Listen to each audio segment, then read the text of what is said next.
नमस्ते। आज के इस खास विश्लेषण में हम एक ऐसे प्राचीन ग्रंथ को डिकोड करने वाले हैं जो आज भी हमारे लिए उतना ही सटीक है, यानी विदुर नीति का पहला अध्याय।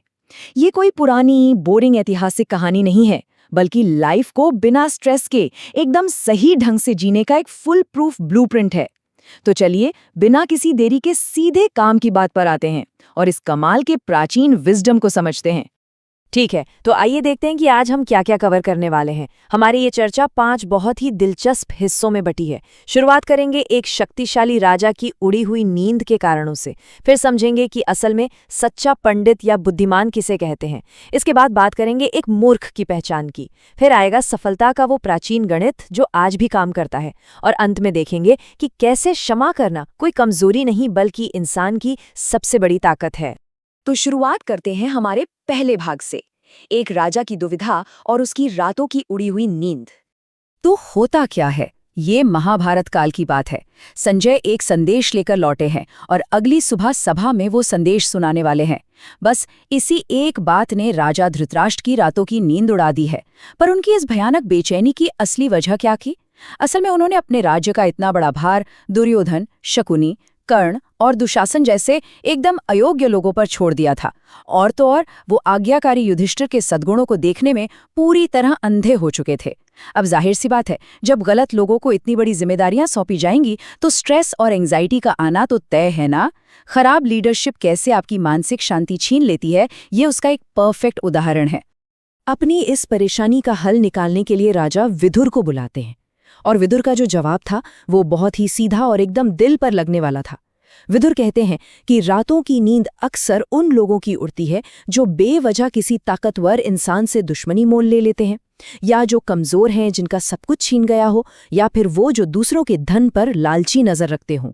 मतलब अगर मन में लालच है या खोट है तो सुकून की नींद भूल जाइए। ये एक ऐसा साइकोलॉजिकल फैक्ट है जो आज के दौर में भी एकदम 100% सच है। अब बढ़ते हैं दूसरे भाग की तरफ, जहां हम समझेंगे कि वास्तव में सच्चा ज्ञानी या पंडित किसे कहा गया है। प्राचीन ग्रंथों में पंडित शब्द की जो परिभाषा दी गई है वो वाकई कमाल की है। देखिए, इसका मतलब सिर्फ ढेर सारी किताबें पढ़ने वाला इंसान नहीं है। विदुर के अनुसार पंडित वो है जिसके काम उसकी इच्छाओं या लालच से नहीं, बल्कि एक क्लियर पर्पस, एक ठोस उद्देश्य से प्रेरित होते हैं, जो अपनी जिम्मेदारियों से कभी पीछे नहीं हटता और अपनी बुद्धि पर हमेशा अडिग रहता है। सिर्फ इमोशंस में बहकर जल्दबाजी में फैसले लेने वाला इंसान कभी पंडित या ज्ञानी नहीं हो सकता। और ये बात एक ज्ञानी व्यक्ति के लक्षणों से बिल्कुल साफ हो जाती है। एक ज्ञानी की सबसे बड़ी खूबी क्या है? वो सर्दी, गर्मी, सुख, दुख या सम्मान, अपमान जैसे एक्सट्रीम इमोशन से कभी प्रभावित नहीं होता। वो किसी भी बात को बहुत शांति से और गहराई से सुनता है, लेकिन उसका निचोड़ तुरंत पकड़ लेता है। जो चीज मिल नहीं सकती उसके पीछे वो भागता नहीं, और जो खो गया उस पर रोता नहीं। क्राइसिस के वक्त वो एकदम शांत रहता है, और सबसे जरूरी बात, जब तक काम 100% पूरा ना हो जाए वो अपनी योजनाओं को किसी के सामने लीक नहीं होने देता। कुल मिलाकर एक ज्ञानी का मन किसी गहरी नदी की तरह एकदम शांत होता है। चलिए अब आते हैं भाग 3 पर, मूर्ख की पहचान। एक ऐसा इंसान जो अज्ञान और अहंकार से भरा है। विदुर नीति में एक मूर्ख को बड़ी ही बेबाकी से डिफाइन किया गया है। मूर्ख वो है जिसके पास ज्ञान तो धेले भर का नहीं है, लेकिन घमंड 7वें आसमान पर है, जो बिना कोई मेहनत किए बस रातों रात बहुत सारा पैसा और सक्सेस पाना चाहता है। और क्योंकि उससे अपने इमोशंस पर कोई कंट्रोल नहीं होता, वो अक्सर गलत टाइम पर गलत काम कर बैठता है। अपनी असल काबिलियत और अपने ख्याली पुलाव के बीच का ये जो फासला है ना, यही मूर्खता की सबसे बड़ी निशानी है। अगर हम इन दोनों को आमने सामने रखकर देखें तो पिक्चर एकदम क्लियर हो जाती है। एक तरफ ज्ञानी है जो एक सॉलिड पर्पस के साथ काम करता है, अपने सीक्रेट्स खुद तक रखता है और अपमान से कभी नहीं घबराता। वहीं दूसरी तरफ एक मूर्ख इंसान है जो बिना सिर पैर के काम शुरू कर देगा, हर बात पर और हर इंसान पर शक करेगा और बिना किसी पावर या हैसियत के ही दूसरों पर गुस्सा दिखाएगा।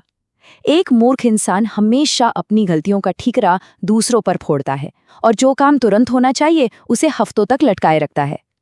और अगर हम अपने डेली लाइफ की बात करें तो विदुर कुछ बहुत बड़े रेड फ्लैग्स बताते हैं जिनसे हर किसी को बचना चाहिए। जैसे बिना पढ़े या जाने ही किसी बात पर बहुत ज्यादा घमंड करना। सच कहूं तो आज के सोशल मीडिया के जमाने में ये रोज देखने को मिलता है। इसके अलावा जो सच्चे दोस्त हैं उनसे नफरत करना और दुश्मनों से हाथ मिलाना, बिना पूछे बीच में बोलना और उन लोगों पर आंख मूंद कर भरोसा करना जो बिल्कुल भी भरोसे के लायक नहीं हैं, ये वो टॉक्सिक आदतें हैं जो सीधा पतन की तरफ ले जाती हैं। अब समय है भाग 4 का, सफलता का गणित। जी हाँ, एक ऐसी कैलकुलेशन जो आज भी उतनी ही रेलेवेंट है। विदुर ने जीवन और कूटनीति को 1 से लेकर 7 के एक बहुत ही शानदार फ्रेमवर्क में बांटा है। ये अपने आप में एक मास्टर क्लास है। शुरुआत होती है नंबर 1 से, यानी आपकी बुद्धि।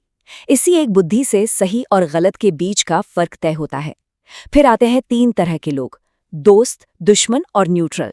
इन तीनों को कैसे हैंडल करना है। इसके बाद 4 नीतियां काम आती हैं, साम, दाम, दंड और भेद।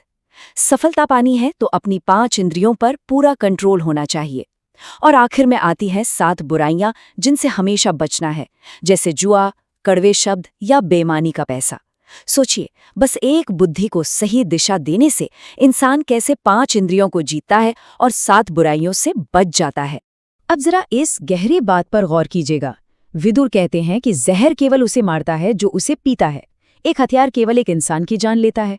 लेकिन अगर कोई गुप्त योजना या सीक्रेट बाहर लीक हो जाए तो वो एक पूरे राजा और उसके राष्ट्र को जड़ से मिटा सकता है। कॉन्फिडेंशियलिटी या सीक्रेसी मेंटेन करना कितना जरूरी है, ये बात इससे बेहतर तरीके से नहीं समझाई जा सकती। रहस्य को अपने सीने में दफन रखना ही बचाव की सबसे पहली सीढ़ी है। इसी के साथ कम्युनिटी और टीम वर्क की अहमियत बताते हुए विदुर ने 4 ऐसे काम बताए हैं जो कभी अकेले नहीं करने चाहिए। पहला, कोई भी स्वादिष्ट खाना अकेले मत खाइए, उसे हमेशा बांटिए। हाँ, वो आपकी फेवरेट डिश या पिज्जा ही क्यों ना हो। दूसरा, कोई भी बहुत बड़ा या क्रिटिकल फैसला अकेले मत लीजिए। तीसरा, किसी अनजान रास्ते पर अकेले सफर मत कीजिए। और चौथा, जब बाकी सब सो रहे हों तो अकेले मत जागिए। असल में खुशियां और जिम्मेदारियां बांटने से ही एक मजबूत सिस्टम तैयार होता है। और अब हम पहुंच गए हैं अपने आखिरी हिस्से यानी भाग 5 पर, क्षमाशीलता, जो इंसान की सबसे बड़ी शक्ति है। यहाँ सबसे क्रूशल पॉइंट समझने वाला है। क्षमा करना या माफ कर देना कोई कमजोरी नहीं है, बल्कि ये सबसे बड़ी ताकत है। अक्सर लोग ये मान बैठते हैं कि अगर किसी ने माफ कर दिया तो वो पलटवार करने में असमर्थ है या कायर है, पर यह सोच एकदम गलत है। असल में माफ करना उस इंसान का आभूषण है जो पूरी तरह से सक्षम है, जिसके पास पावर है, लेकिन वो उस पावर का दुरुपयोग करने के बजाय शांति को चुनता है। विदुर ने इसे समझाने के लिए एक बहुत ही कमाल का मेटाफर यानी रूपक दिया है। वो कहते हैं कि बिना घास वाली जगह पर गिरी हुई आग अपने आप बुझ जाती है। मतलब एकदम साफ है। अगर कोई बेवजह गुस्सा कर रहा है या दुश्मनी निकाल रहा है और उसे सामने से कोई रिएक्शन ही ना मिले तो उसका वो गुस्सा खुद ब खुद शांत हो जाएगा। जिसके हाथ में शांति की तलवार है उसका कोई दुश्मन क्या ही बिगाड़ लेगा। दुष्ट लोगों की बातों को इग्नोर करना कोई छोटी मोटी बात नहीं, बल्कि बहुत बड़ा साहस है। लेकिन रुकिए, यहाँ एक बहुत ही चौंकाने वाला ट्विस्ट भी है। शांति का मतलब चुपचाप या हाथ पे हाथ रखकर बैठना नहीं है। ग्रंथ कहता है कि ये धरती 2 तरह के लोगों को निगल जाती है। पहला, वो राजा जो अपने दुश्मनों का कभी विरोध ही नहीं करता और हर जुल्म सहता है। और दूसरा, वो विद्वान जो कभी अपने घर से बाहर निकलकर दुनिया का प्रैक्टिकल एक्सपीरियंस नहीं लेता। इससे क्या साबित होता है? यही कि शांति और क्षमा का मतलब छिपना या डरना नहीं है, बल्कि पूरी एक्टिविटी और हिम्मत के साथ सिचुएशन का सामना करना है। अंत में हमारा ये पूरा एनालिसिस सिर्फ एक अटल सत्य पर आकर टिकता है। सच्चाई ही स्वर्ग तक जाने की इकलौती सीढ़ी है। ठीक वैसे ही जैसे एक बहुत बड़े और गहरे समंदर को पार करने के लिए एक मजबूत नाव ही एकमात्र सहारा होती है, वैसे ही जिंदगी की सारी उलझनों और चिंताओं को पार करने के लिए सिर्फ सत्य का रास्ता ही काम आता है। सच्चाई के बिना बाकी सब कुछ एकदम अस्थिर है। तो अब इस पूरी चर्चा के बाद एक बहुत ही गहरा सवाल खड़ा होता है। अगर आज हमारी डेली लाइफ की चिंताएं, हमारा स्ट्रेस और परेशानियां ठीक उन्हीं कमियों से पैदा हो रही हैं जिनका सामना हजारों साल पहले राजा महाराजाओं ने किया था, तो हमें खुद से पूछना चाहिए, क्या हम अपने अंदर एक ज्ञानी के गुणों को विकसित कर रहे हैं या फिर जाने अनजाने में एक मूर्ख की आदतों को अपनी लाइफ का हिस्सा बना रहे हैं? ये एक ऐसा सवाल है जिस पर हम सबको सोचना चाहिए।